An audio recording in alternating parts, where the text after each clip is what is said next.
Hi, and welcome to this week's edition of the Las Vegas Advisor Weekly Update with Anthony and Andrew. Today is Friday, December 30th, and we are coming to you at the end of the year, ready for New Year's, here in beautiful Las Vegas, baby. What's happening, Anthony? What's going on? Everybody's looking forward to it, Yeah. like what's next, Yeah. what's next in Vegas.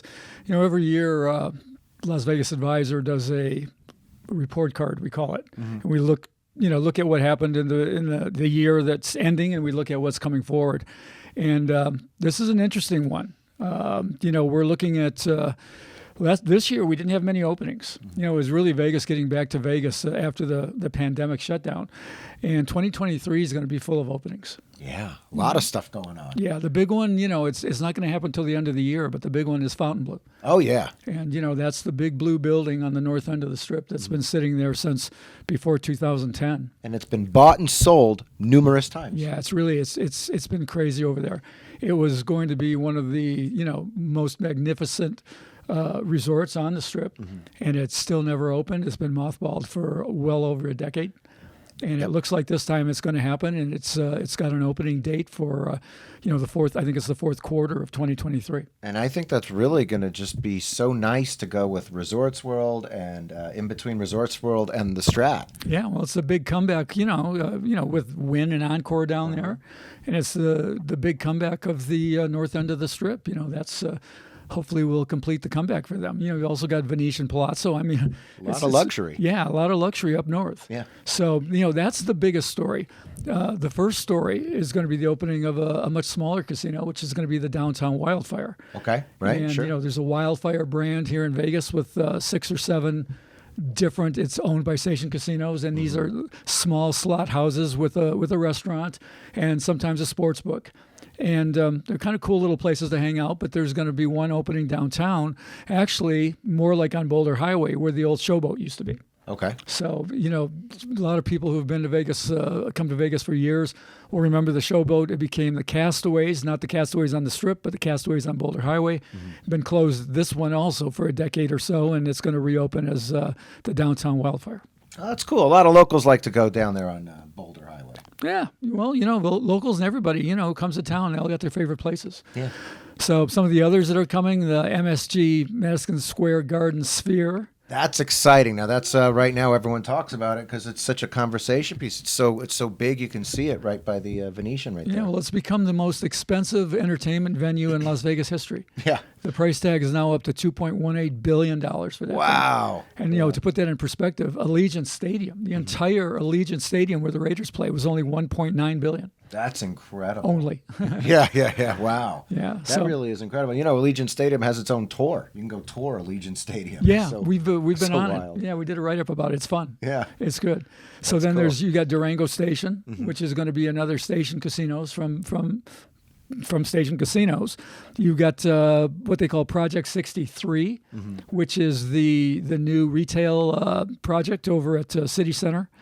And then you have the Atomic Golf, which is going to be the big golfing complex on the Strip. We talked about that a while ago on an episode. Yeah, not really on the Strip. It's going to be between basically where the Stratosphere is and downtown. Right. Oh, well, that's super cool. So many things to be excited about. Also, Formula One. Formula One coming. They're going to be building that paddock. I don't think the paddock's going to be done. It's going to be good enough to use, but I don't think it'll be completed this year. But that's actually another project. You're right. Yeah. That's November of 2023. Yep. All right. So, Anthony, let's talk about Survivor. Well, we're actually going to hold on Survivor because it's such an amazing story. Oh, geez. We're going to talk first about buffets and food courts. Okay. But those of you who aren't interested in buffets and food courts, skip ahead or stick around because you're going to want to hear the Survivor story. Okay. All right. It's something else. But anyway, what we're talking about, 2 new food courts. If you're interested in food courts and buffets, then here we go. Yeah.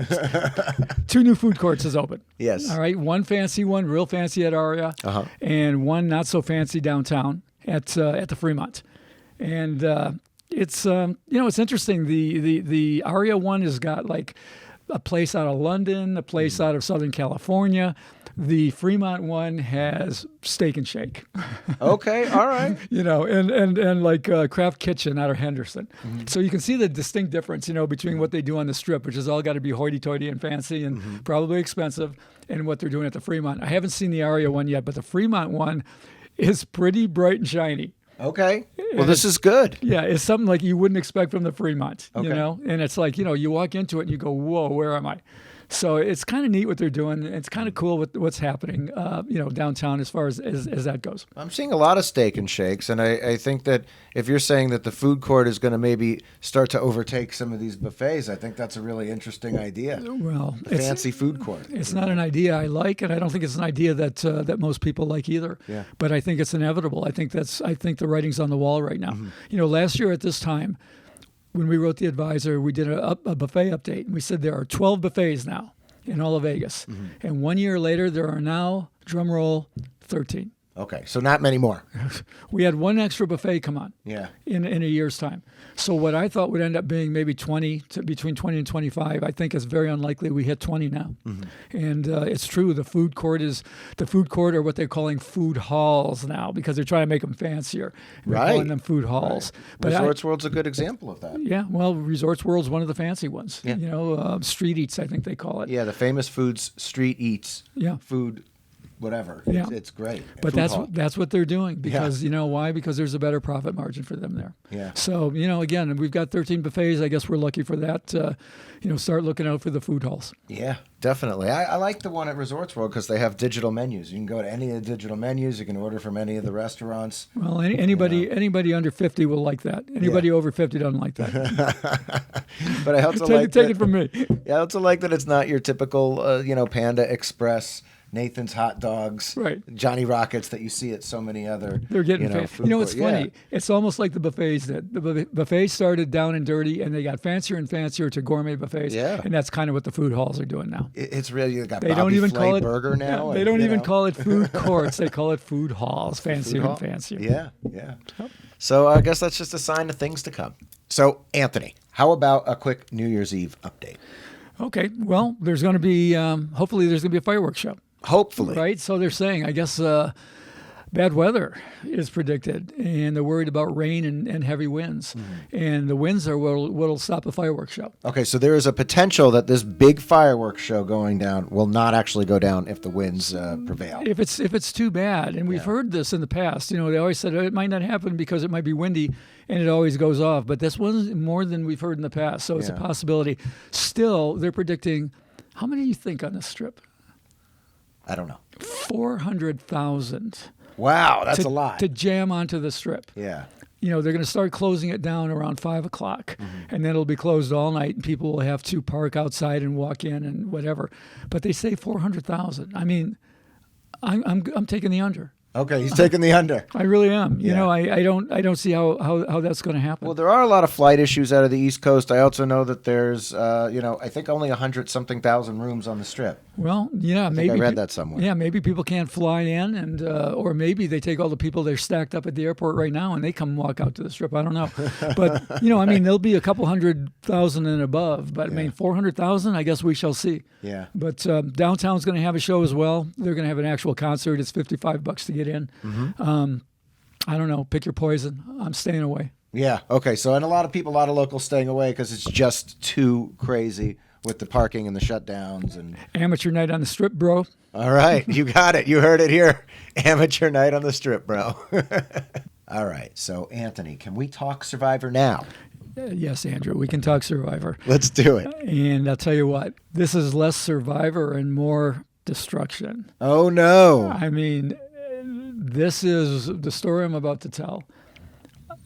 I would call it the worst bad beat in the history of sports gambling. Okay. And that is saying something because everyone who's out there who's ever made a few sports bets has had a bad beat. And you always think yours is the worst, or you hear of another one, you go, it couldn't get worse. But wait till you hear this. Okay. All right. Let's hear it. So we go into the Christmas week when they have to make two picks. One on one on Thursday, Saturday, and one on Sunday, Monday games. All right. So there are 14 players going into the first round. 10 of the 14 lose in the early games. Right. That leaves 4. One of the 14 wins by the grace of a 61-yard field goal the Vikings make against the Giants. Yes, which I heard about that So one. the guy it looks like, wow, it's lining up for him. He goes by the name Mad Dog 2. Okay. All right, we'll call him Mad Dog. So Mad Dog's sitting there with all the games played on Saturday except one. 10 are out. He's in, the only one, and 3 are left to play. Those 3, it's the Steelers versus the Raiders. Okay. All 3, a dream for Mad Dog. All 3 are on one side. They're all betting the Steelers. They all pick the Steelers to win. That means if the Raiders win, 13 will have gone down, and Mad Dog wins $6,133,000. All for himself. All for himself. Apparently, he had a partner, but two of them. But let's just call it Mad Dog. Sure. All right, one team. So he gets to the game, and he needs the Raiders to win. The Raiders are dominating through the whole game. They're in the lead the whole way. They're dominating the whole way. They're up 10-3 at the half. They're still up 10-3 at the fourth quarter. Jeez. All right. Okay. Not much movement in that game. No. Okay. It was forth. cold and whatever. All right. So the Steelers score make a field goal. They make it 10-6, but time is running out. All right. So the Steelers get one last possession. They're driving down. They're leading. They're losing 10-6. They get 4th and 1 with less than a minute to go on the 15-yard line of the Raiders. So the guy's watching it. If they stop him on 4th and 1, it's over. It's over. He wins $6,133,000. All right, the Steelers Dream come true. The Steelers rookie runs a quarterback sneak. They make the first down. All right, so he's still sweating. There's 46 seconds left, and the Steelers throw a touchdown pass. And that puts them immediately ahead. Make the extra point and take the lead. They don't even need the extra point. No, they don't. But they take the lead 13-3. Okay. He's got to be dying at this point. Yeah. All right. He's still got a chance. And the Raiders get the ball and they kick off and promptly throw an interception. It's over. So all 3 of those guys who would have been out are now still in the competition. Got it. Now those 4 players, Mad Dog and the 3 other players, let's say it gets worse. They now go to It can only get worse. They now go to the Sunday, Monday picks. Yeah. Mad Dog has 2 eligible choices. Remember, in Survivor, once you've used the team, you can't use it. So of the teams that are still playing, he only has 2 choices: the Chargers or the Dolphins. He picks the Dolphins. The Dolphins are playing the Packers. The Dolphins are dominating the Packers, 20-10. They're in control. And their quarterback, Tua, gets a concussion, and they fall apart. Packers score 16 unanswered points and win the game 26-20. Mad Dog's out. Out, right. So After being 46 seconds away. From being the sole survivor. $6 million. Yeah. Less than 24 hours later, he's out. Wow. Meanwhile, the other team he could have taken, the Chargers, win easily. So he picks wrong there.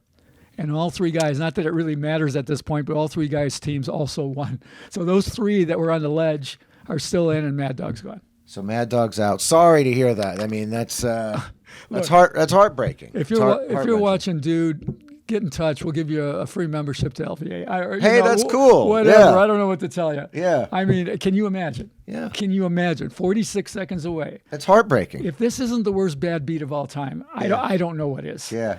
It was 4th and 1. Ugh. I mean, it's brutal. This is a brutal contest. It is. I mean, Survivor is a brutal contest. Yeah. I mean, it's brilliant, but it's wicked. Because it's a change your life kind of jackpot, not a change your month kind of jackpot. It's this has changed the lives of you and your 100 best friends. Yeah, kind of jackpot, it really I mean? is. It is. So, anyway. And there's always next year. Yeah. Okay, so here's a question: do you think that he could have done something to hedge that bet? Sure, he could. All he has to do is bet on the Steelers. All right? He already knows what the situation is. 10 are already out. 3 are on the Steelers. If the Raiders win, he wins. Okay. If the Raiders lose, he's out. So he bets on the Steelers. Okay. If the Steelers win, let's say he bets $250,000 on the Steelers. If the Steelers win, he's still out of the contest, but he wins $250,000 bet. Okay. All right? Now, it's not that easy. Everybody goes, well, why don't you do that? Well, who's got $250,000 laying around? Sure. Who knows if he did or didn't? Now, with enough time, he could certainly get that money and make a play by offering somebody some terrific interest on it or something like that. The other question is, can he really get it down in a sports book? He only had so much time to do it. So yes, he could have. He could have done something like that to assure himself something. Of course, he'd be rooting to lose that $250,000. Absolutely. To win the $6 million. Yeah. Now, did he or didn't he? Well, that's a good question. He might have. Well, actually, there was an interview with one of the two members of that team who said that one of the members did hedge a little bit and the other did not. Okay. So who knows? There you go. You never know. If you never know for sure. Okay. But that was the situation. But you got to know to think that way in the first place. Yeah, kind of. But what's funny is that mathematically hedging is usually wrong. But when it comes to something like this that's so life-changing, as you said, it goes to something else called utility, another economic and mathematical concept, and it really has to do with happiness. Okay. And you kind of throw some of the math out the window and you hedge the bet. Yeah. So maybe they did, maybe they didn't, but that's the scenario. The happiness bet. I like that. Yeah. All right. Well, the happiness hedge. All right. So no jackpot of the week this week because Anthony's busy doing the member rewards book for 2023. How's that coming along? It's coming along really great. Fantastic. Yeah. I mean, you never know how the casinos are going to be. They're making money hand over fist. You never know if they're going to cooperate and play ball, and it has been amazing. Good. I could tease it a little bit now, but give us a little tease. I think you want one little tease. Yeah. I'll give you one little tease. All right, let me just say that there's some tremendous value in this one. Some stuff that really even surprised me. Okay. And because it's never done until it's done, I'm going to wait until we lock it all up, and be sure to tune in next week. We'll do a big show on what's in the member rewards, and you're going to like it. Okay, so that's it for this year. We'll see you next year, and that's it. Thank you for liking, sharing, subscribing, leaving those comments below. Great comments last week. Looking forward to more comments this week. Careful on the strip. Happy New Year.